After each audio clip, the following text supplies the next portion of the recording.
Good day, everyone. Welcome back to our channel. So in this guide, I'm going to teach you on how you can uninstall and delete your Steam application completely from your device. So for that, go ahead and launch your system settings or simply search for add or remove programs directly.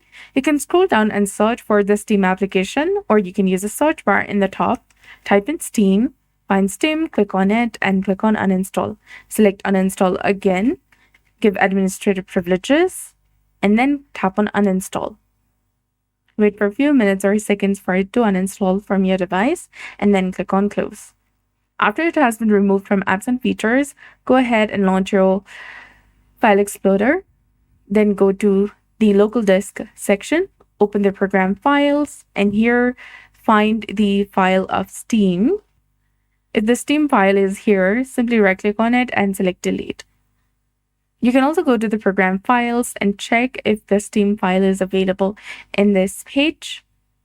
Go to the program data option, and here search for Epic Games.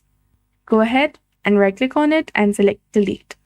Click on continue, give administrative privileges. Also go to the Epic installer temp, right click on it and select delete. Give administrative privileges to delete it, and you'll be done. So that's it. I hope you found this video helpful. If you did, please like, share, and subscribe. Thanks for watching. We'll see you again in the next one.